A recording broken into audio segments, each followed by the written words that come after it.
My name is Linda.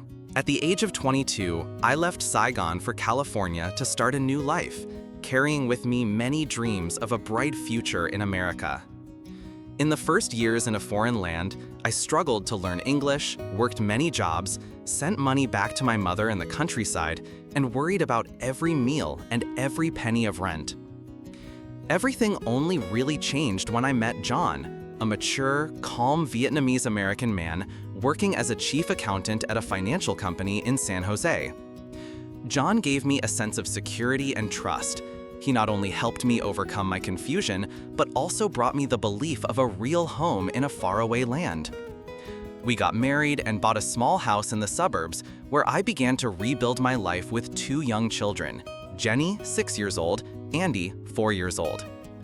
I opened a small nail salon in the Vietnamese neighborhood. My regular customers increased day by day. My money gradually increased.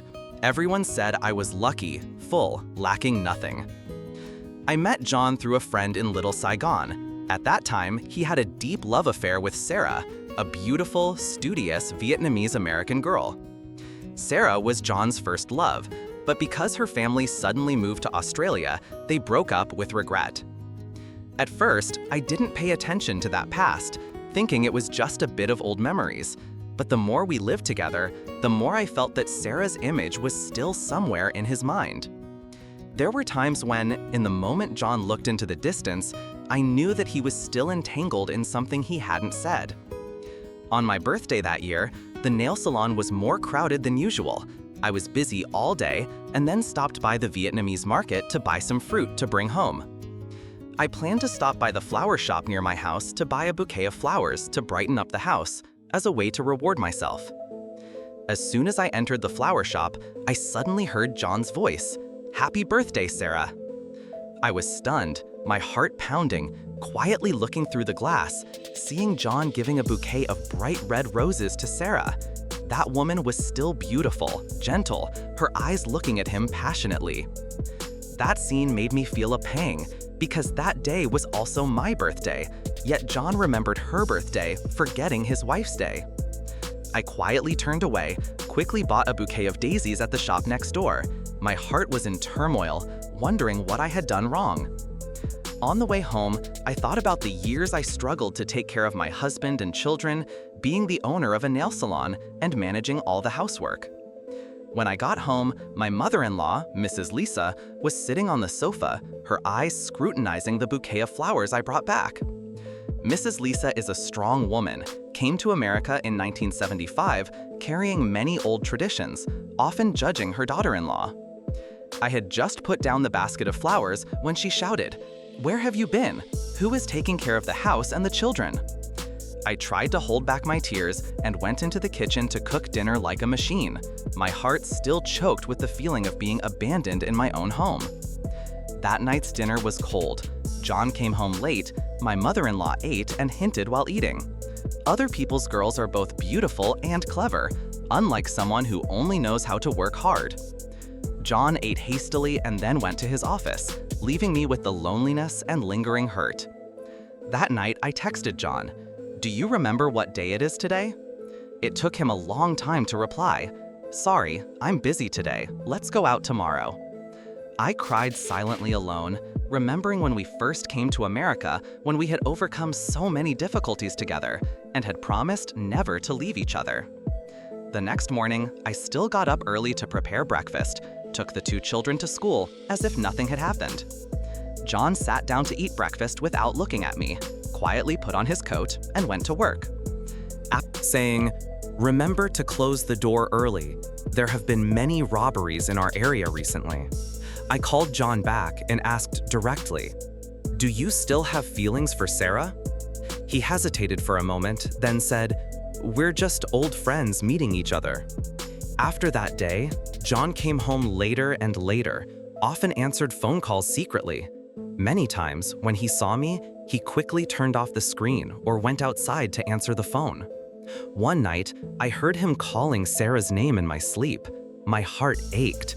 Tears fell on my pillow.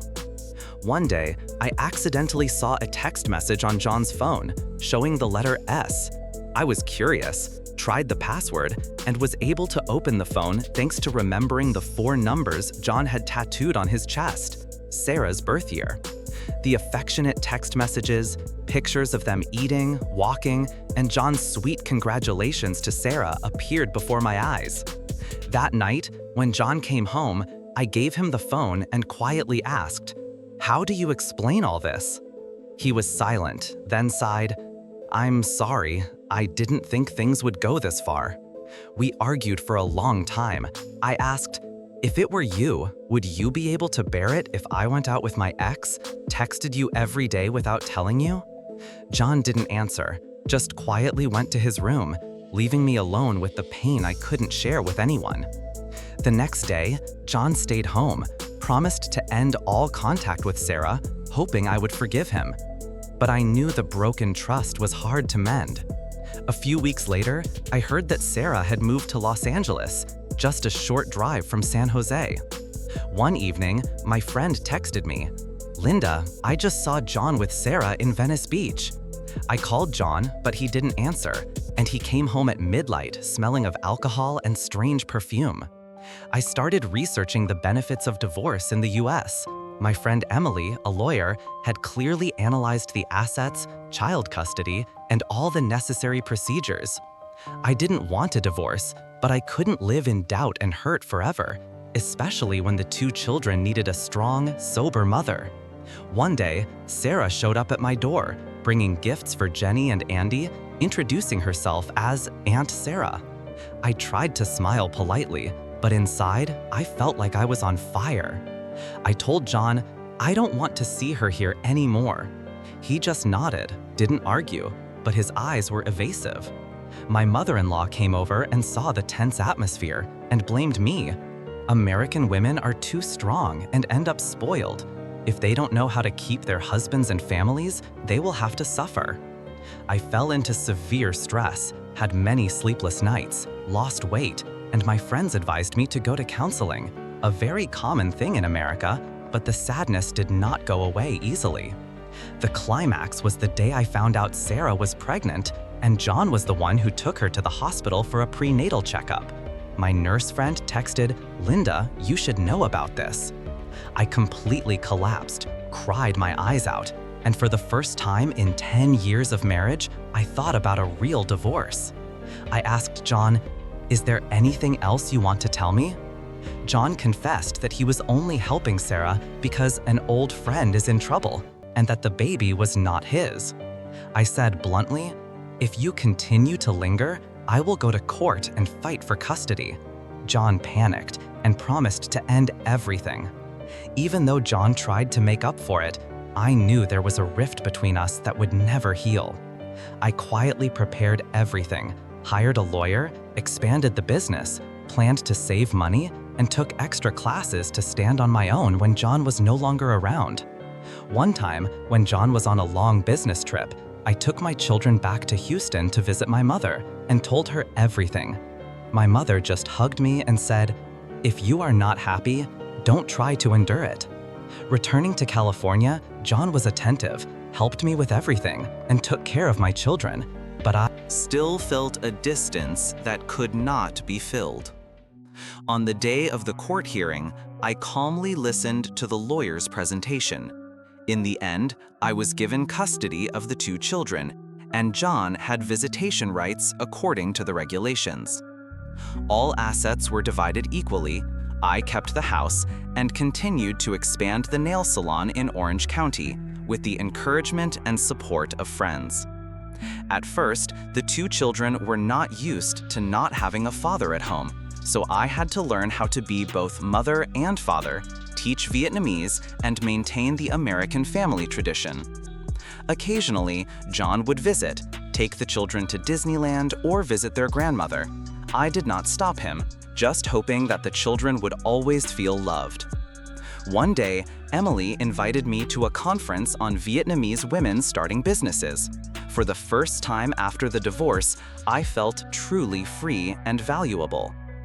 I realized that peace does not come from a man, but from my own independence, strength, and constant improvement.